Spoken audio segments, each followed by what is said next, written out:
Well, each play is totally different, and I think what's exciting about them is that they come in a real variety of styles and genres. We, we all we did was pick the playwrights from the pitches that we received, and and the zip codes, and we wanted zip codes from all over Los Angeles, and then we let the writers do what they wanted. There was no other note from us except for to, again, strengthen their voice and make their voice as clear as possible. So we have some magical realism, and we have some historical fiction, and we have some things that are based on true stories, and we've got a little piece of satire. So they're all different. As you travel around Los Angeles, not only will you be moving between different geographical locations, but you'll be moving through different genres. I think that's really exciting. You can listen to the zip code plays in any order, but we have an order that we kind of put them in. So the first play is South Central by Kari Wyatt, South Central Los Angeles. And it is a piece set in 1953 when Central Avenue had just coming off of being a thriving neighborhood and just beginning to change. And it's a really interesting historical piece that talks about race relations in Los Angeles and in the world. I think it's funny. It's a little dark. It's a little sexy, and it touches on an interesting history of Los Angeles that a lot of people wouldn't know. The second play is set in Pacific Palisades by Goldberg, and it is a very interesting, based on true story, crazy true story, a little piece of an odd little piece of LA historical anomaly. It's just a strange little story. And so it's based on a true thing of something that happened in the Palisades on the verge of World War II. And so I think people will want to tune in to find out like what kind of odd things were happening in the Palisades at that time. The third play is Santa Monica by Nana Agrawal, and it is a satirical piece based on a true thing that happened to her, an actual event that happened to her in Santa Monica. And it really just pokes fun at the kind of pretensions that one finds in Los Angeles and some of those stereotypes about Los Angeles that, are a little bit true. And I think it's a very funny little piece of satire. The fourth play is set in Westwood, and it is by Deb Height, and it's in an interesting genre of like found materials. It is items that have been tape recordings that have been found in an FBI file on a woman who's become a new protester in the social justice world, and it's as in the Blair Witch Project, insofar as like it's found material, and it's set in Westwood. The next play is set in Sun Valley, and it's by Steve Serpus, and it is a really interesting relationship story between two people. Set in an auto junkyard, two people who have a lot of coincidence has reconnected them, and they kind of come together and find a little bit of salvation in far out in the valley. And the last play is Downtown Los Angeles by Angela J. Davis, and it's a piece of magical realism. It is a little fantasia where some historical figures come back to life in Los Angeles and sort of set in a swirling world high above the city of angels. We take a look at grace and kindness and forgiveness. And it's kind of a perfect ending for this series of our zip code plays. So season 2 of the Zip Code Plays, we wanted to continue looking at a variety of parts of LA County, different geographical areas, and we wanted to look at different styles. So first up, we have 90069 West Hollywood, where we have a very funny story, Brunch Interrupted by Sean Abley, which is looks at issues of colonization and gentrification in West Hollywood. And I'm, of course, partial to that one because I get to play a role in it. I actually have an acting part. So I enjoyed that one very much, and the awesome co-stars that we have on that. So we open the season with West Hollywood. Next, we have 90026 Echo Park, $10 in a Tambourine, which looks at the early days of Los Angeles with Amy Semple McPherson and Mr. Mulholland, who built up this city in their own individual ways, and it takes a look at the challenges that she faced as a woman in Echo Park, building up Los Angeles when it was really just starting out. It's a great play, and that is written by Mildred Inez Lewis. Then we have 90303 Inglewood, The Vig by Paula Sismar, which I love this story too. It takes place in the last days of the Hollywood Park racetrack, and it's in a bit of an old-fashioned story. What I love about it is it sort of tells that the story of people who come to Los Angeles searching for a dream, which is a lot of us. Often you see that kind of in a showbiz context, some young person off the bus from wherever they come from looking for Los Angeles to answer their dreams. And in this case, it takes place in a different setting, but also saying questions about chasing dreams as a young person coming here, and how do you make it in this world of Los Angeles. Then we have 91331 Pacoima, Gold and Shine, and that's by Kari Wyatt, who wrote our South Central episode in season 1. He's back. This is it's our first ghost story. It's a kind of a haunting tale of a professor who's haunted by the past and looking to move forward in the future. It's a little spooky and a little resonant about the times we live in and where we're going. It's an awesome story. Then we have 91601 North Hollywood, End of the Line. North Hollywood is where Antaeus used to be. That's where our former home was. That is Pepper Chambers' play. That has a very interesting structure. It's kind of in 2 parts. The first is a bit of a comedy about a woman who wants to start her own detective agency, and things take a more serious turn in the second half when she witnesses something that actually is a problem, an ongoing kind of crime that's happening, and she witnesses that and then has to deal with the consequences. And then we finish out the season with 91754 Monterey Park, Bingo Bitches by Elizabeth Wong, which is I love this play too. I love them all. I mean, I'm a big fan of all of them. This is a story of some older women at a bingo hall at their local community center in Monterey Park, and it really asks questions about whose place is this? Whose land is this? It's about taking one's own space and owning one's own space. But set in a very, very funny bingo hall. And those are the plays of to make up season 2. So season 3, we are very excited to finally have a play in our very own hometown of Glendale. This is set in 91201 Glendale, The Six Pianos of Miradero, and that is written by Alex Goldberg, who wrote our Pacific Palisades show in season 1. So he has returned for us to open up this season in Glendale, our hometown. And this is a little history play about Mr. Brand, who Brand Avenue is named after. Our theater is just around the corner from Brand Avenue on Broadway. This is the story about his wife, his will, and his legacy in Glendale. The Six Pianos of Miradero. Then we go to 91505 Burbank for True Sound by Steve Apostolina. Steve is a writer and actor, but he also makes his living working in post-production voiceovers, doing looping and walla groups, and he knows that world of post-production very well. And this play is set in a Burbank soundstage late at night, where an apprentice and a master of the art of post-production sound meet, and things get a little dicey. That's called True Sound. Then we will go to 90262 Linwood, Blue Like You, written by Ann Noble, which is a story of a mother and daughter coming together after a very long time being apart.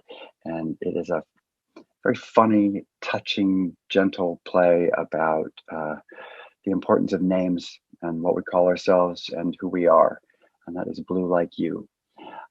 Then we are going to 90027 Griffith Park, where Pepper Chambers, who wrote our North Hollywood play in season 2, is back with The Fire in Between, which tells a story of a couple ambitious young men and Griffith Park and an incident that happened in 1933, a true story that takes place in the park, which is we're very lucky to have a huge urban wilderness in the middle of Los Angeles, and that's Griffith Park. Then we will go to 90039 Frogtown for Anaxarus Boreas, which is a story about a gentrifying neighborhood and some a bit of a biblical plague happens there as new residents to the community are faced with some unexpected neighbors. I should say, Frogtown is written by Daniel Hirsch. And then Diana Burbano brings us 90028 Hollywood, Marie Dressler, Good Gal. A look at the early days of the film industry in Hollywood, where which brought so many of us to town to pursue that film and television world. And Diana Burbano looks at Marie Dressler, a character actress from the beginning of Hollywood, and her sort of struggles and triumphs, and how she makes it in this early days of the silver screen, which we thought was an appropriate way to wrap up season 3. So we created some additional programming around the Zip Code plays, and that's the Zip Code Play Tours. What we decided to do was choose landmarks, historical highlights, architectural gems, points of interest in each one of the zip codes, and make an audio tour of them. And these are tours that you can do virtually, digitally. You can follow them along, or you can actually go to the zip code and drive around and look at these. We have great actors from within our company narrating the tours. So much like when you go to a museum and there's an audio tour that you listen to as you go around the museum, these audio tours will bring you throughout the zip code, each individual zip code, and you'll learn about the sites and of that spot. And they're really interesting. I've gone and done them all, so as a test case. And there are parts of Los Angeles that I don't know and I was not aware of at all. And so the chance to drive around them and get to know those places has been a real treat. And whether you live on the west side or the east side or wherever you are, there's probably a part of town you don't know so well. So Pacific Palisades was a place I really didn't know very well. And Pacoima is another place I did not know very well. So we go all around Los Angeles, and it's a chance to get to know these places.